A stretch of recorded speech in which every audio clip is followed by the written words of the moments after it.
Hi everybody, welcome back to the podcast. My name is Raphael. If you're new here, if this is the first time that you listen to my voice, I'm a certified life coach, a meditation guide, and I write articles on mindfulness, meditation, productivity, and I love talking about life with you guys. I know that maybe you might be here for the meditations that we do often on this channel, but as I said before, I would like to take a few episodes here and there to talk about life, ask some difficult questions, and just reflect and ponder on some concepts that I think might be interesting. And in today's episode, I would like to talk about compassion. What is compassion and how we should use it, and compare it to encouragement and maybe to empathy. And I think it's a really important subject because I know that I know some people that are not compassionate enough, and that is not that is not optimal. And I know some people that are simply misguided in the concept of compassion, and so it affects them deeply on an emotional level and it creates suffering for them. And this is not the point of compassion. And we need to realize that sometimes we must be compassionate, but other times we should be more encouraging than compassionate. Most times we should feel empathy. And we've talked a lot about empathy these last few months, talking about our political systems and realizing that some leaders do not have any empathy, and not having any empathy is by definition being sociopathic. And I would like to, talk a little bit about what's the difference between these three and what is most suited for what situation and what, this is what I want to try to find out and to learn with you guys on this episode. And as a lot of the episodes and a lot of my writing on the blog and on the YouTube channel, sometimes you might not get an answer but an extra question. And this is because I don't write or talk to teach, but to learn and to discover with you and to talk also. And I really enjoy you engaging in communication with me on the different social medias. And I will link all the different ways to join our communities and to reach me to talk about these things. So I would like to go to the dictionary to try to find the definition of compassion. Here's what I found. I quote, "It is sympathetic pity and concern for the sufferings or misfortunes of others." End of quote. So literally, compassion means to suffer with. Compassion, with passion. Compassion is something that we've all felt in our lives, I hope, unless we are sociopathic. And it is closely related with empathy, although there is quite a difference here. It's a very subtle nuance more than a difference. Empathy is more the ability to put yourself in someone else's shoes. It is a passive emotion. Compassion, on the other hand, brings us an extra emotion that compels us to help, usually. It is an emotion that propels us to take some sort of action. Now, I would like to talk about encouragement. We mentioned that there's another thing which is called encouragement, which literally means to give courage. We talked about courage quite a lot on this channel because it is one of the core foundational virtues of Stoic philosophy. And we know that courage comes from the word heart. In French, heart is translated to cœur. So, cœur, courage.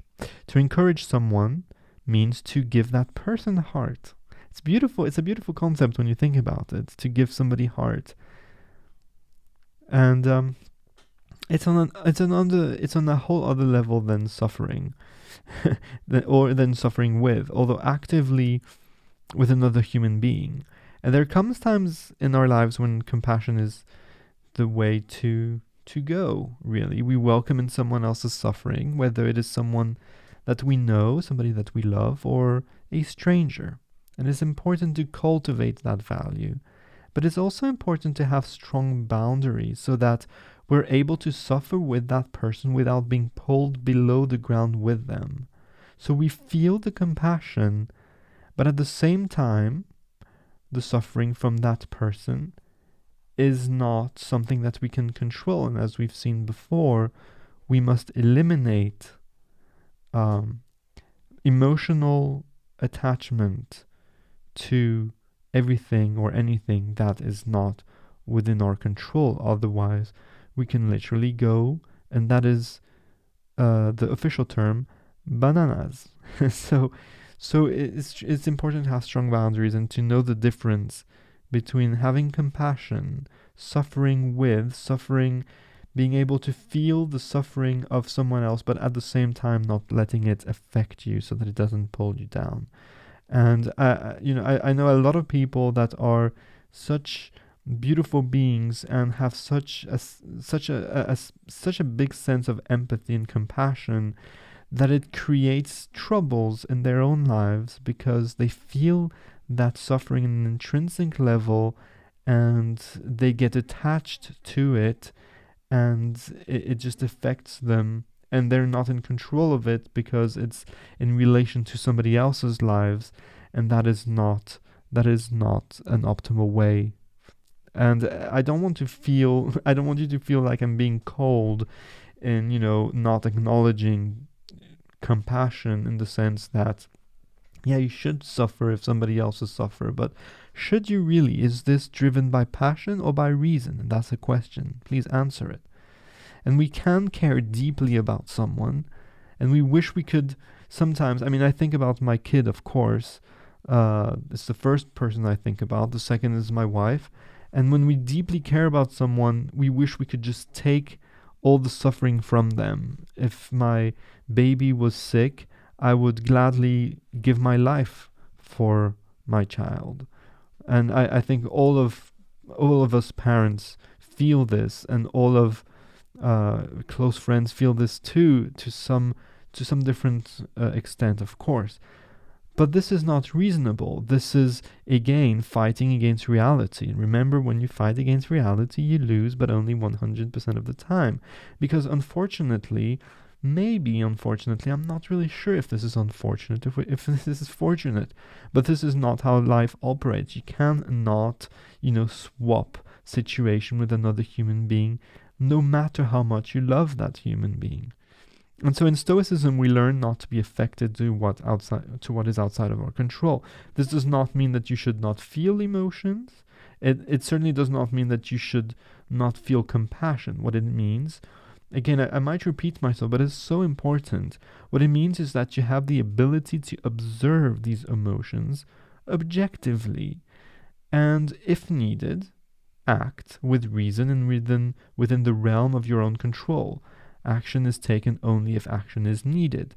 Of course, it's not always the case. Sometimes, no action is needed. You should be passive. You should listen and not try to solve. One of the actions that you may take when observing the feelings and emotions of compassion is to give heart, to give courage. That may be by acting as an exemplar. So just acting on your own life to be a radiant exemplar in your life, or taking extra action in helping someone. But it is important to note that encouraging someone does not mean acting in their place. You can consult, you can advise, you can inspire, but we cannot replace the actions needed to be taken by that other person. That is not helping. It is not giving heart. When you think about it, it's taking heart. And this is something that can be very hard to do, especially if we care very much about that person we're trying to help, like we mentioned before. I've noticed this somewhat when I started my life coaching practice. Now I have more clients, I have more experience, and so I've been able to really filter these emotions and to handle these things with more wisdom, with more temperance, with more grace maybe also. But as a life coach, I try to be mindful about these principles, because it is my job to listen to people's problems. And sometimes they're very deep problems, they're very troubling issues. And without the right frame of mind, it can be easily overwhelming to take in people's troubles in such a way.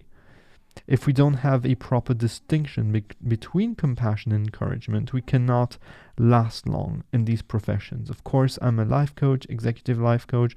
It's the same thing for doctors, for psychotherapists, for mental coaches, people that work with disabled people, or people that are having particular difficulties in life. And so, strong boundaries, sometimes they're enough, sometimes they're not enough. They're essential for my own well-being, but for my efficiency as a coach, I need more. And the trick here is to act more as a guide. And this is what I try to do, to guide people, to trigger some curiosity, not to teach, not to preach. I'm not a master, I'm not a guru, I am not an expert of all things. But I learn a lot, and I try to act as a guide to help people find their own paths, which might differ from mine.